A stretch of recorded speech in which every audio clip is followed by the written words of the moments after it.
नमस्कार। मैं राजेश परमार। मित्रों, वैसे तो आज सबसे बड़ा घटना पश्चिम बंगाल में हुआ। पश्चिम बंगाल में ममता बनर्जी नाम के तूफान को बंगाल वासी झेल ही रहे थे। माँ काली के आशीर्वाद, बजरंग बली की कृपा और सभी बड़े बुजुर्गों के शुभकामनाओं और आशीर्वाद से ममता बनर्जी क्या कम त्रासदी थी कि प्रकृति ने भी इतनी बड़ी त्रासदी बंगाल के साथ किया। आज बंगाल संभले, बंगाल फिर अपने उस उरूज को प्राप्त करे जिसके लिए बंगाल वासी जाने जाते हैं। मुझे आशा ही नहीं, पूरा विश्वास है कि बंगाल अपने उसी वैभव को प्राप्त करेगा। ये प्राकृतिक आपदा उसका कुछ नहीं बिगाड़ेगी। बंगालियों की हौसला को सलाम करते हैं। हम जानते हैं, अरे जिसको पश्चिम बंगाल में ममता बनर्जी ने कुछ नहीं बिगाड़ा तो वो ये तूफान क्या कर लेगा। मैड कुछ नहीं कर सका। मनीष, क्या है आप कैमरे पर आकर कुछ कहना चाहते हैं तो बताइए, मैं आपको आमंत्रित करूंगा। आज बात आदरणीय राजीव गांधी जी पर है। मित्रों, उससे दूसरा और एक बड़ा बात हुआ। अयोध्या के जो मंदिर बनने के लिए जो खुदाई हुई उसमें पुनः मर्यादा पुरुषोत्तम भगवान श्री राम का 11वीं सदी का मंदिर का प्रमाण मिला।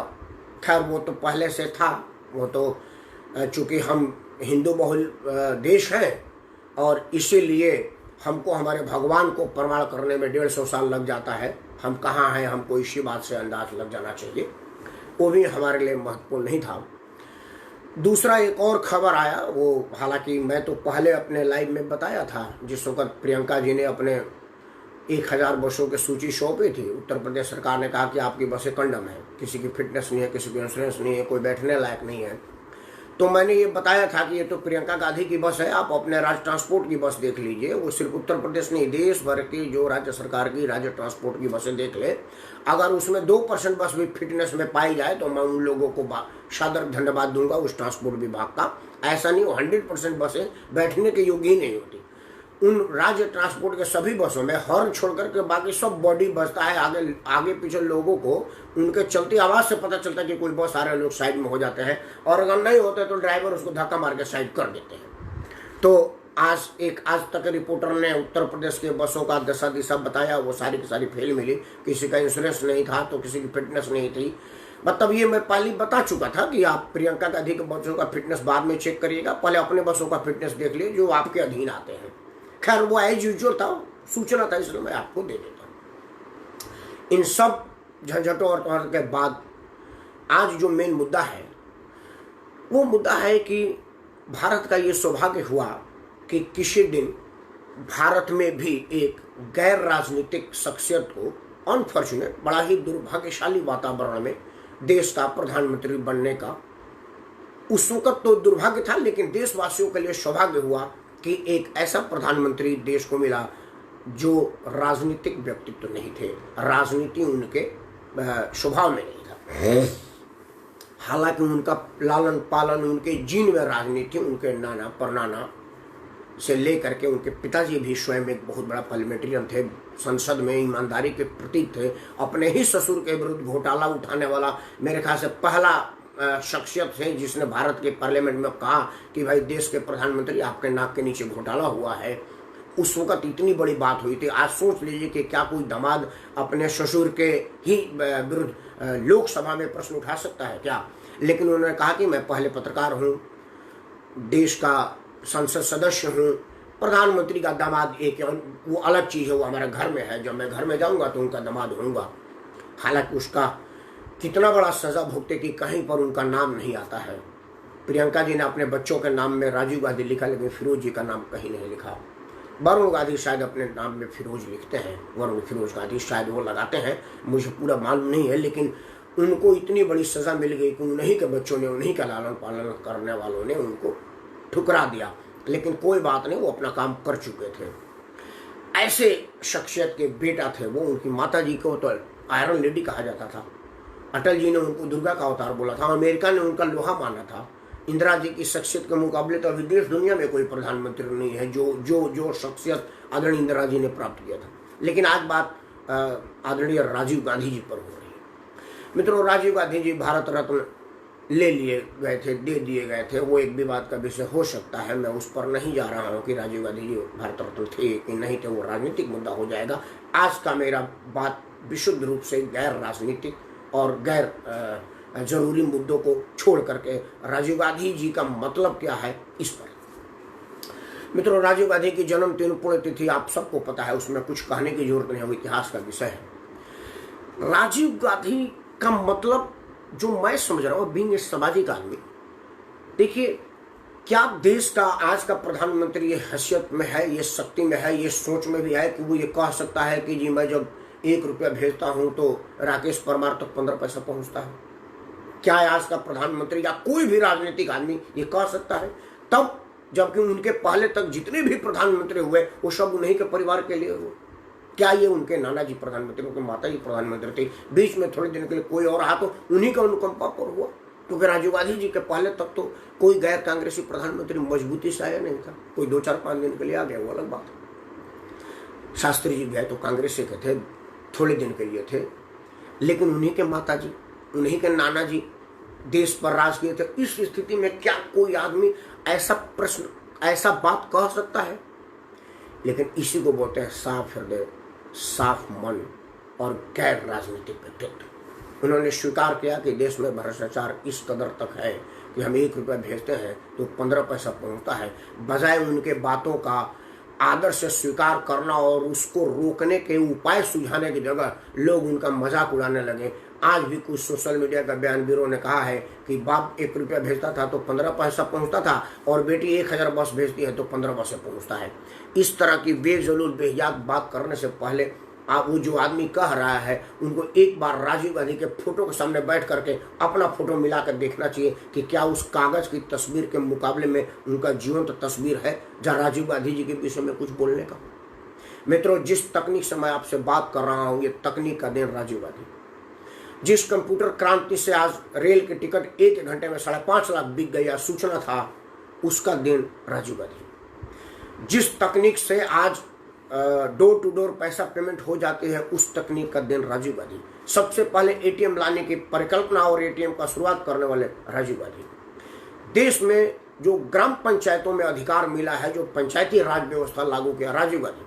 राजीव गांधी ने कहा कि अगर मैं 85 पैसा बीच में लोग खा जाते हैं तो क्यों ना हम सीधे सत्ता पंचायत के लोगों को दे दें, क्योंकि गांव वालों को पता है कि गांव में क्या जरूरत है।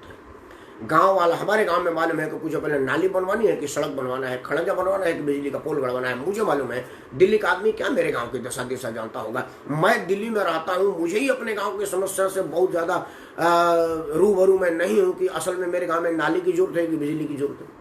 लेकिन जो मेरे गांव में लोग रह रहे हैं उनको पूछिए कि आपको 1 रुपया दे रहे हैं, क्या लेंगे? तो वो डिसाइड करेंगे कि 1 रुपये में मुझे पहले नाली बनवानी है कि पहले सड़क बनवाना है। राजीव गांधी जी ने पंचायती राज व्यवस्था लागू किया था, जिसके आज ग्राम पंचायतें सुदृढ़ हुई हैं, मजबूत हुई हैं, जिसमें आज इस परिकल्पना को बल मिला है कि लोग, गांव की महिलाएं जो घूंघट में थी वो अब पंचायत व्यवस्था में पंचायत चला रही हैं, नेतृत्व दे रही हैं और बहुत मजे हुए और पढ़े लिखे लोगों से बढ़िया, शानदार और जानदार नेतृत्व दे रही है। राजीव गांधी का मतलब ये है। मित्रों, राजीव गांधी जी का एक मतलब ये भी है कि राजीव गांधी जी देश में उस सिचुएशन में प्रधानमंत्री बने जब उनके माता जी का दुखद देहांत हो गया था। राजीव गांधी उसके पहले जहाज बढ़िया उड़ाते थे, एयर इंडिया के पायलट थे। पायलट से मैं आपको बता दूं कि पायलट बड़ा शार्प माइंडेड लोग होते हैं। पायलट के कॉकपिट में आप तो अमूमन जानने नहीं दिया जाता, लेकिन आज तो गूगल पर, यूट्यूब पर आप कॉकपिट डालेंगे ना तो कैसे जहाज उड़ रहा है, जहाज उड़ाने से लेकर के जहाज उतारने तक का पूरा विजुअल होता है। घंटा घंटा पायलट बात कैसे करता है, कैसे एटीएस से संपर्क करता है, वो सब है। उसमें इतनी बटन होते हैं ना, हम जैसे लोगों का देख करके दिमाग चकरा जाएगा। और उनको बहुत माइक्रो सेकंड में डिसीजन लेना होता है कि कब उसका पहिया खुलेगा, कब उसका वो खुलेगा।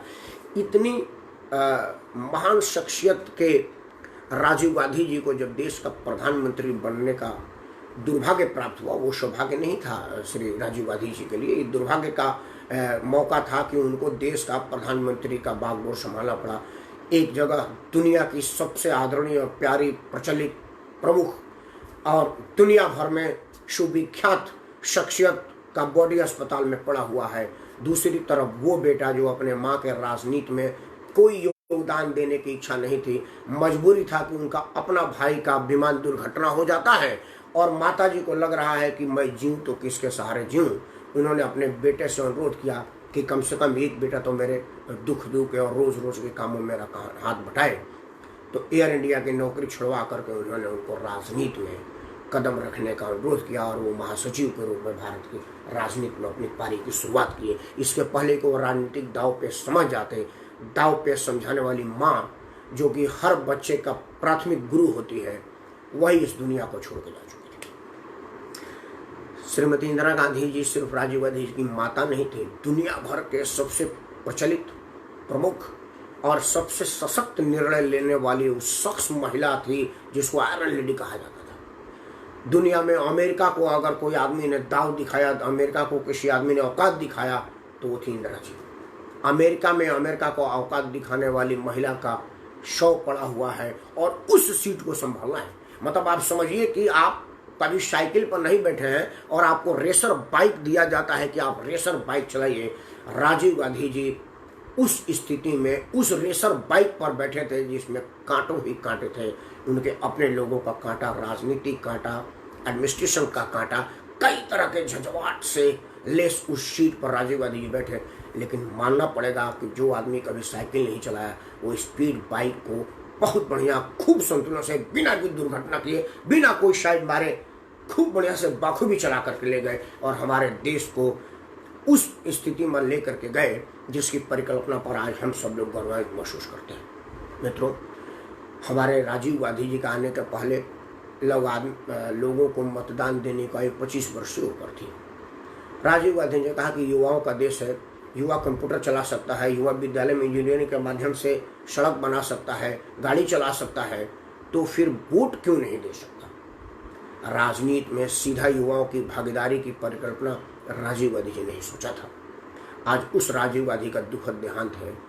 हम उनको नमन करें कि राजीव गांधी कभी इस देश में थे, इस बात पर प्राउड महसूस करें। इमोजी मैंने इसीलिए नहीं लगाया कि मैं प्राउड लिखूं, सैड लिखूं। सैड तो लिखा ही नहीं जा सकता क्योंकि राजीव गांधी जी 4 दिन भी इस देश में थे ना, देश के प्रधानमंत्री के रूप में। तो ये प्राउड का मूवमेंट है कि हम कभी राजीव गांधी के प्रधानमंत्रित्व काल में इस दुनिया में सांस लिए हैं। ये हमारे लिए प्राउड की बात है। दुख की बात है कि वो बहुत कम समय में हमारे अपनों के चक्रव्यूह में फंस करके अभिमन्यु की तरह से अपनी जान कुर्बान कर दी। राजीव गांधी जी का दूसरा मतलब यह है कि उनको सुरक्षा बल ने कहा था कि यह आपके जान का खतरा है। लिटे के आतंकवादी देश में घुस गए हैं। आईपी का इनपुट है कि आपको किसी रैली में प्राणघातक हमला किया जा सकता है। राजीव गांधी ने कहा कि कैप्टन का काम है फ्रंट से लीड करना।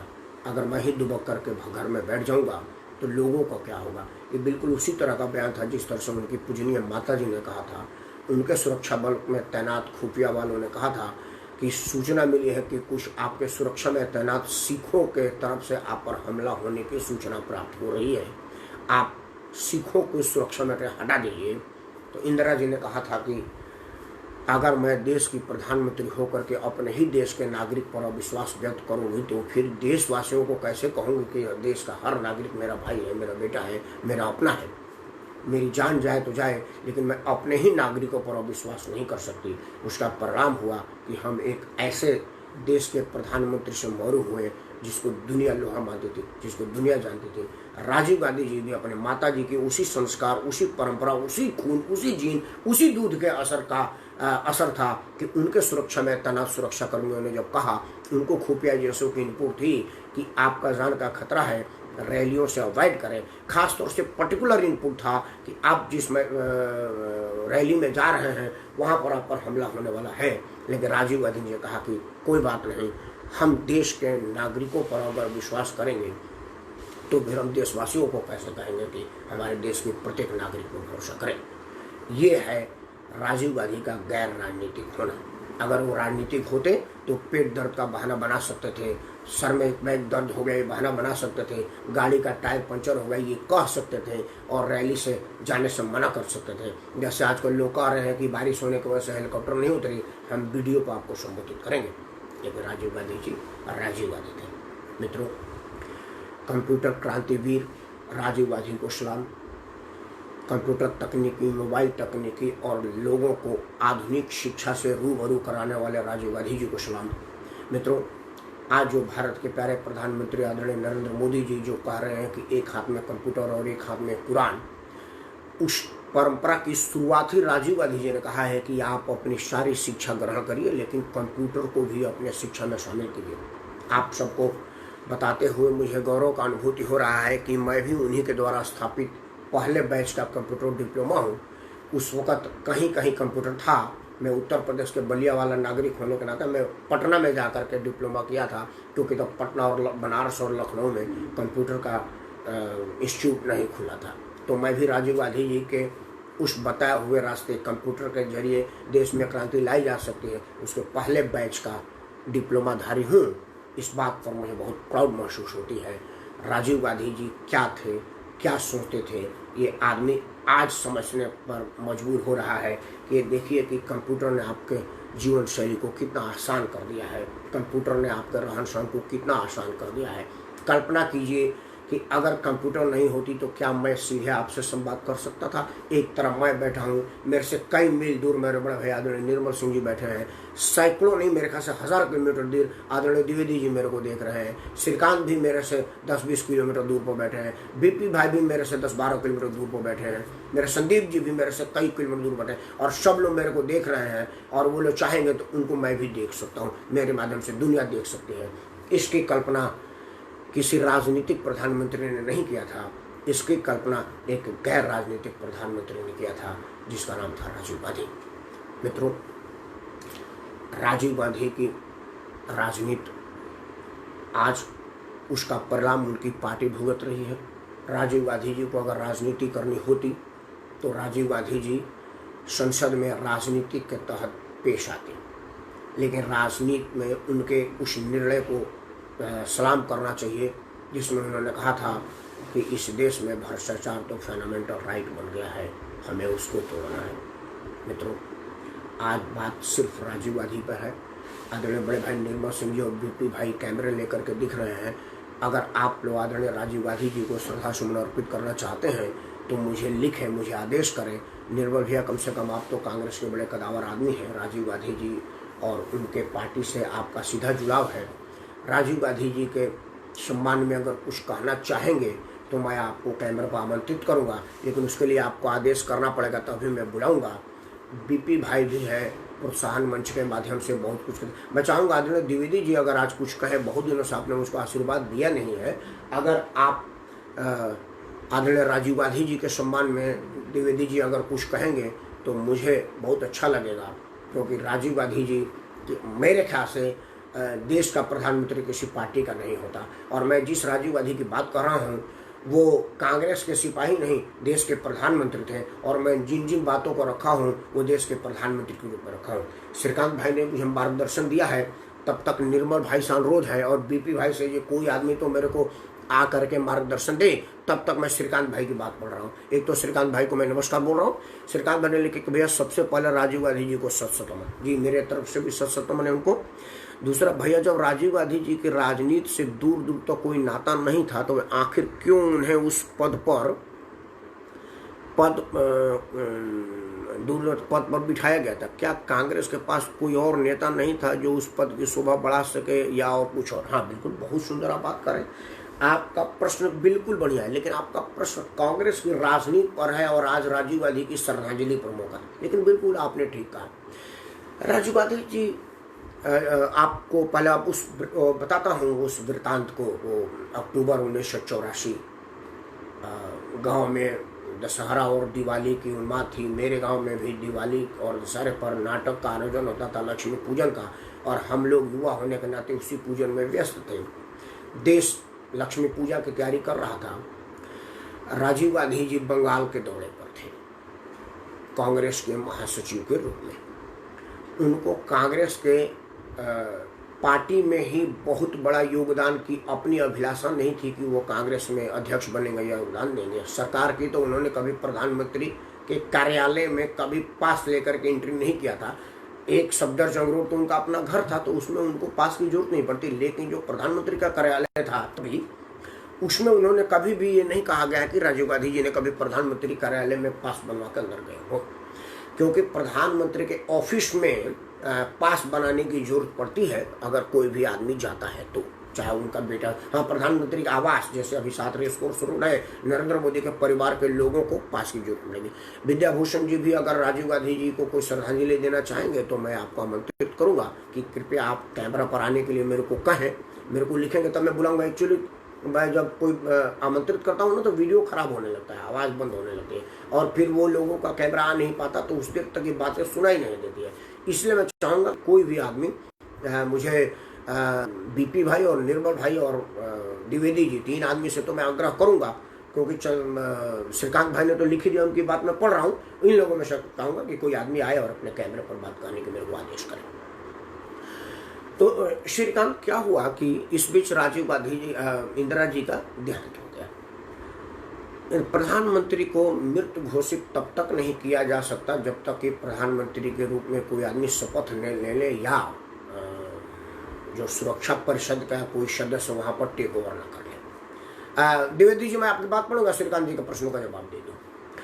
उस वक्त सुरक्षा, अभी जैसे सुरक्षा परिषद सदस्यों का अनाउंस होता है कि फला फला फला है, 2 आदमी 3 आदमी का नाम गुप्त रखा जाता है, क्योंकि वही आदमी आपात स्थिति में कोई निर्णय लेकर सक्षम होता है। राष्ट्रपति जी के पास उसकी सूचना होती है कि 5 कौन लोग हैं, उनका सीरियल नंबर होता है, प्रधानमंत्री, उपराष्ट्रपति, उप प्रधानमंत्री, ये लोग तो होते हैं, गृह मंत्री, रक्षा मंत्री।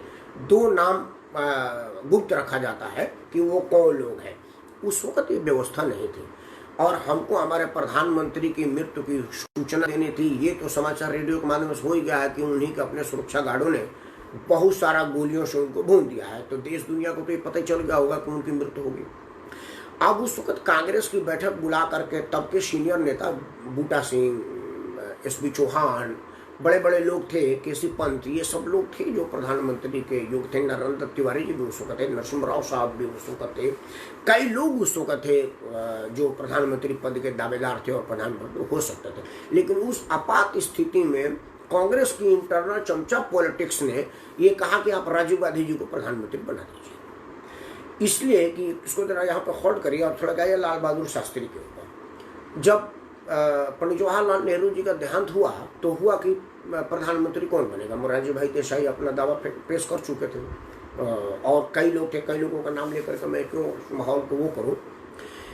लेकिन लाल बहादुर शास्त्री सब पर भारी पड़े, वो देश के प्रधानमंत्री बन गए। लाल बहादुर शास्त्री देश के प्रधानमंत्री तो थे, लेकिन यहाँ तक कि उनको प्रधानमंत्री आवास में रहने के लिए, स्थान पाने के लिए कहा गया कि जी इंदिरा जी को अच्छा नहीं लगेगा कि 3 मूर्ति भवन में आप रहें, इसलिए कृपया इसमें आप ना रहें।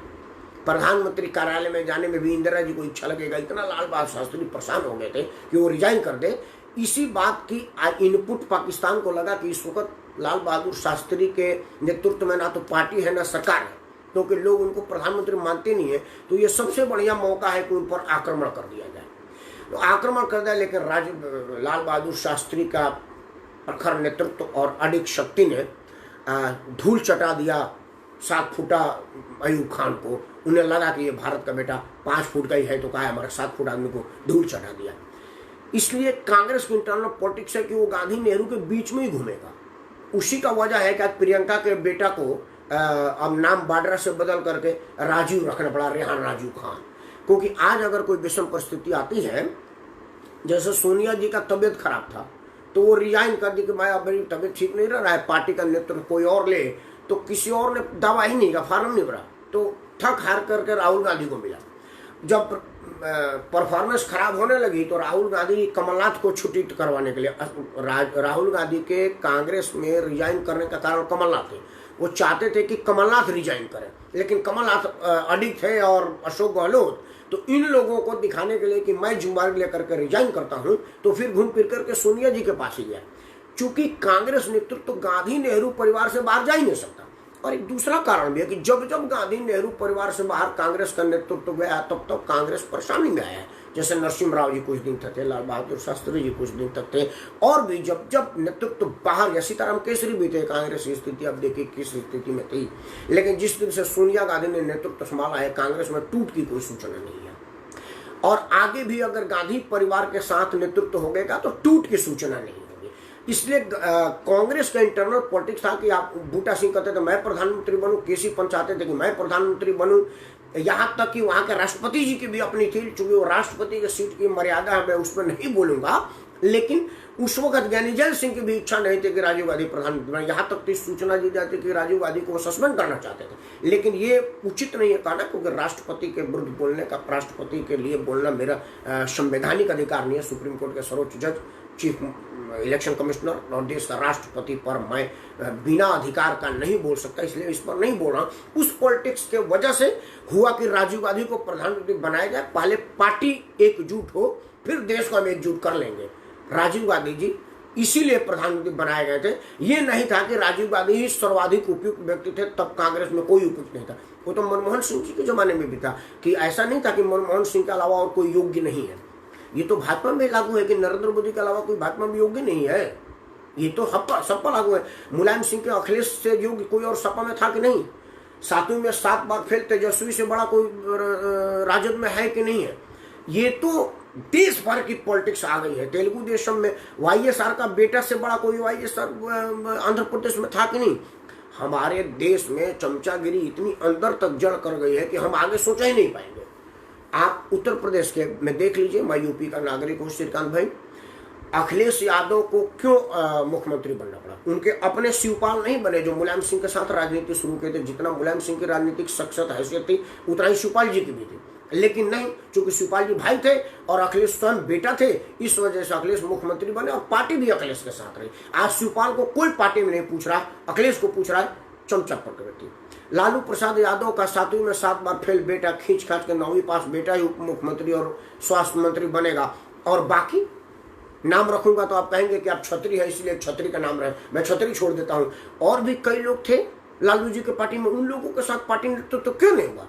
आज रामविलास पासवान का बेटा ही क्यों रामविलास पासवान के पार्टी का वारिस, पशुधन पारस और वो सब लोग, रामचंद्र पासवान, हालांकि अब तो अनफॉर्चुनेट हो गया, लेकिन इन लोगों पर क्यों नहीं सोचा गया? ये हमारे देश की चमचा पर गया। हम ही स्वयं ही में ही नहीं लगता कि यार हम किसी और को सोचेंगे, पार्टी का नेतृत्व पार्टी के बेटा को ही देंगे, यही नेतृत्व है। मेरे ख्याल से निर्मल भाई ने आदेश किया है आने के लिए, मैं निर्मल भाई को बुलाता हूं। निर्मल भाई मुझसे बढ़िया बात कहेंगे, कांग्रेस के वरिष्ठतम आदमी है। उस बीच कई लोग हैं, उनकी बातें पढ़ूंगा, अगर निर्मल भाई बीच में आ जाएंगे तो उनकी द्विवेदी बोल रहे हैं। हाँ, निर्मल भाई आ गए हैं तो बाकी बाद में बोलूंगा। भैया प्रणाम। आज राजनीति पर बात नहीं है, सिर्फ राजीव गांधी पर। नहीं, आप राजीव गांधी पर खाली बात करते हैं तो मैं आपसे इत्तेफाक नहीं रखता हूं। आप धीरे धीरे आप कभी आरजेडी पर चले जाते हैं, कभी कांग्रेस की शिकायत पर, कभी क्या मतलब आप राजीव गांधी पर। एक मिनट रुक जाइए। आरजेडी नहीं, मैं श्रीकांत के जवाब पर था। श्रीकांत सिंह ने लिखा था कि उस वक्त राजीव गांधी को ही प्रधानमंत्री क्यों बनाया गया और क्यों नहीं किसी और को, तो मैंने उदाहरण दिया कि क्यों बनाया गया, इसलिए ये बात उदाहरण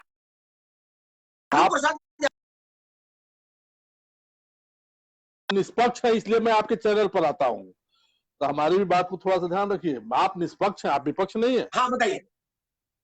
जी जी। हाँ, तो आप निष्पक्ष हैं तभी आपके साथ हम लोग जुड़े हैं। अगर आप विपक्ष होते तो आपके साथ जुड़े मेरा सौभाग्य। तो देखिए ऐसा है राकेश भाई, राजीव गांधी जैसा शख्स अभी तक तो पैदा नहीं हुआ, इतनी दूरदृष्टि वाला, इतना वैज्ञानिक हम ले सकते हैं, उनका अपना स्वतंत्र अधिकार है, कोई भी ले सकता है, कोई कुछ भी कर सकता है, इसमें कोई दो राय नहीं है। राजीव गांधी एक ऐसे व्यक्ति है, जैसा कि मैंने सुना है कि अटल बिहारी वाजपेयी के बारे में उनको पता चला कि इनके स्टोन, किडनी में स्टोन है। ये यहाँ कहना उचित, ये कहना ठीक नहीं, ये कहना ठीक नहीं। नहीं, वो राजनीति करो ना, नहीं, ये राजनीतिक नहीं है। कहने का मतलब उस व्यक्ति की संभ्रांतशीलता को देखिए और उस तरह की बात उस समय नहीं होती थी जितनी की आज तरह से थू फैजियत चल रही है। हाँ, तो राजीव अरे गांधी के नरसिम्हा राव जूता ने अटल जी में को रखा था पोस्ट पद रखने के लिए। रहा हूं कि उनको उस हिसाब से एक डेलीगेशन में ले जाकर के और विदेश में उनका इलाज करेंगे, उसे छोड़िए, आत्मीय बातें हैं। इस तरह की आत्मीय बातें आज की तारीख में हम और आप कल्पना नहीं कर सकते। राजीव गांधी संभव की नहीं, संभव। सृजनशीलता और राजीव गांधी की कल्पना, राजीव गांधी का आधुनिक विचार आज भी फलीभूत हो रहे हैं, ऐसी बात नहीं है। और वो निश्चित रूप से बहुत महान व्यक्ति थे और उनको नौकरी की आवश्यकता नहीं थी कांग्रेस में आकर नौकरी करने की, जैसा कि आपने भी पहले बताया कि उन विशेष परिस्थितियों में उनको बुलाया गया, और नहीं तो उनके साथ से जो मैं नाम नहीं रखूंगा क्योंकि वो लोग भी कांग्रेस के ही थे, कांग्रेस में जो दो व्यक्ति बैठे थे उसमें एक व्यक्ति ने स्थिति में गुलजारी लाल नंदा को प्रधानमंत्री बनाया गया था, वो कभी प्रधानमंत्री नहीं बने। आपकी एक बात से इत्तेफाक नहीं रखता हूं, ज्ञानी जैल सिंह राजीव गांधी को 200% प्रधानमंत्री बनाना चाहते थे। कहां से आपको सूचना मिली राकेश भाई? पता नहीं है, मैं आपसे एग्री नहीं हुआ, हो सकता है आपके पास कोई और ऑथेंटिक सूचना हो। बहुत बहुत धन्यवाद, नमस्कार, प्रणाम। बने रहेगा, अपना आशीर्वाद प्रदान करते रहिएगा।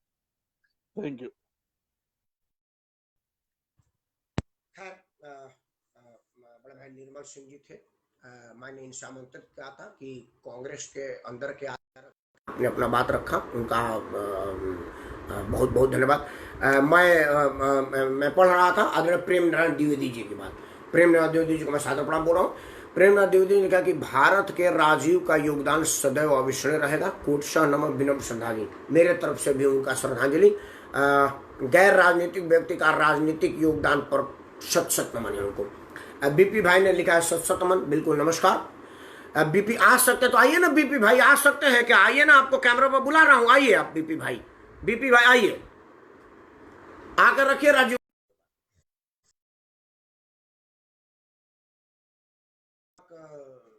बीपी भाई नहीं आते हैं तब तक अगर कुछ मैं बात पढ़ूंगा ना तो डिस्टर्ब करेगा। हेलो, होता है। बीपी भाई नमस्कार। नमस्कार।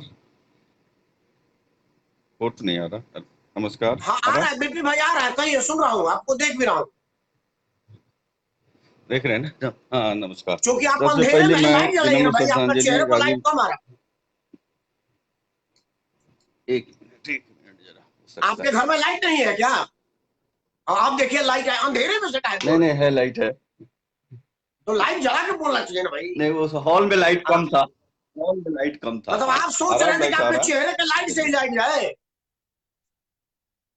हाँ बोलिए। विनम्र श्रद्धांजलि पूर्व प्रधानमंत्री को।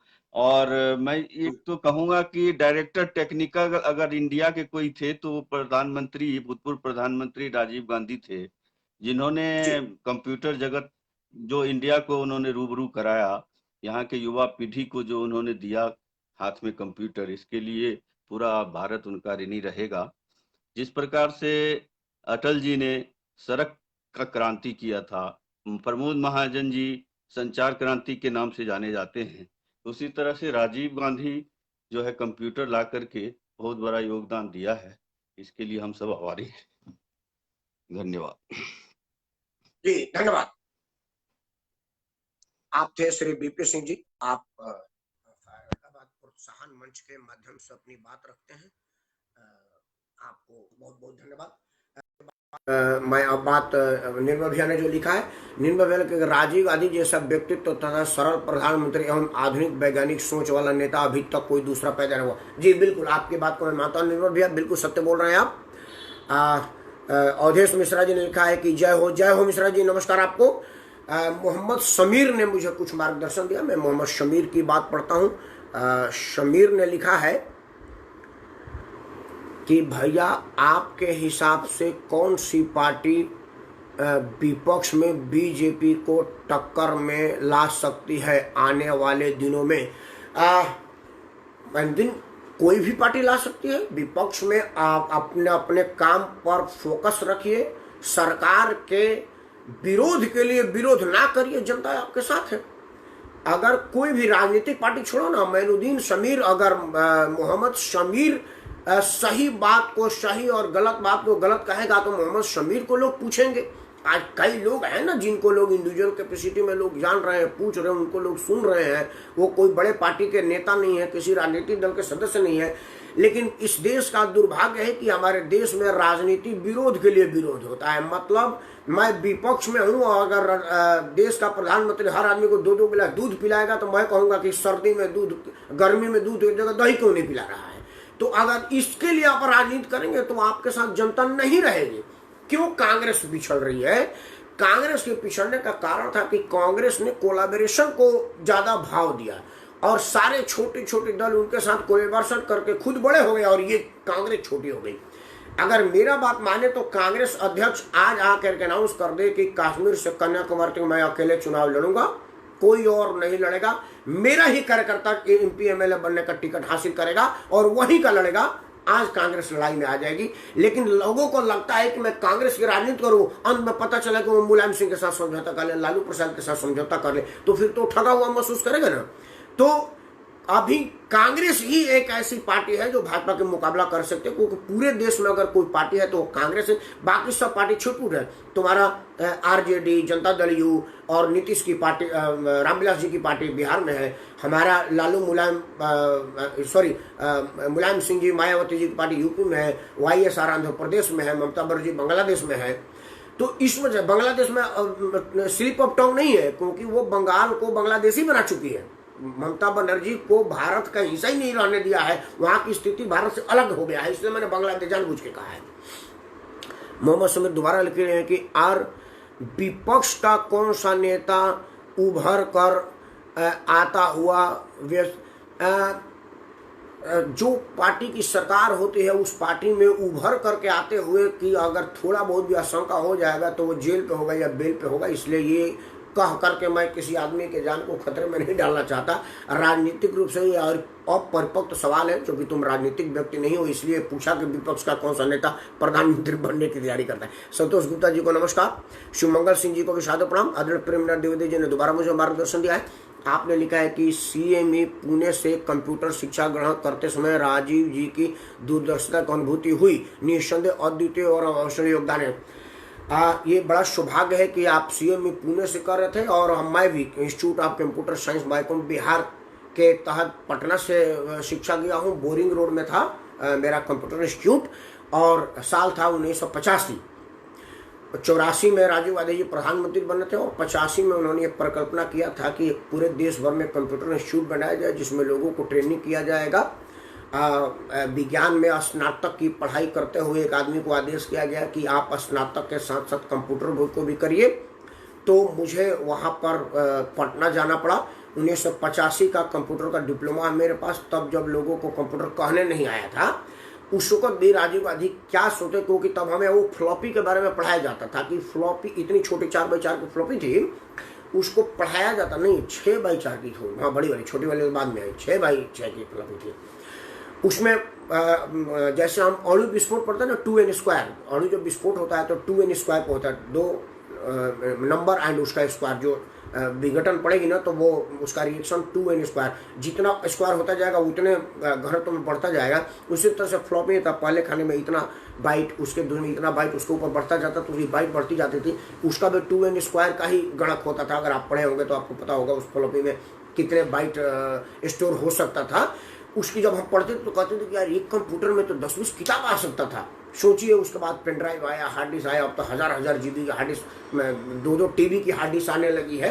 तो परिकल्पना था राजीव गांधी की दूरदर्शिता को कर रहा हूँ। ये हरिशंकर जर्नलिस्ट जी को मैं सादर प्रणाम बोल रहा हूँ। मित्रों, आज सिर्फ इस बात पर बात था कि देश का ये सौभाग्य था कि हमको एक गैर राजनीतिक प्रधानमंत्री मिले। हालांकि उस वक्त एक बहुत बड़ा दुर्भाग्य था कि जिस परिस्थिति में वो प्रधानमंत्री बने उस परिस्थिति में उनको प्रधानमंत्री नहीं बनना था, क्योंकि श्रीमती इंदिरा गांधी उस वक्त देश दुनिया की सर्वाधिक लोकप्रिय लौह महिला थी। उनका मुकाबला दूर दूर तक दुनिया में किसी की लोकप्रियता से था नहीं। उनके स्थान को भरने की कैपेसिटी एक युवा पायलट में होगी नहीं होगी, यही सोच लोगों में थी।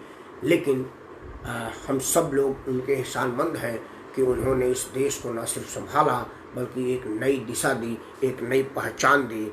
आज हमारा देश कंप्यूटर क्रांति में अगर दुनिया का स्थान दे रहा है। एक चुटकुला था कि अमेरिका का राष्ट्रपति बोला कि आपका बैग खो जाएगा तो दुनिया के किसी भी एयरपोर्ट पर पोर्टल मिल जाएगा, लेकिन अगर आपका लैपटॉप खराब होगा तो आपको बेंगलोर जाना पड़ेगा। ये इस देश के कंप्यूटर वीरों के लिए एक प्राइज था, जिसका योगदान, जिसकी वजह, जिसका जिम्मेवारी और जिसका श्रेय सिर्फ राजीव गांधी जी को जाता है, सिर्फ राजीव गांधी को जाता है।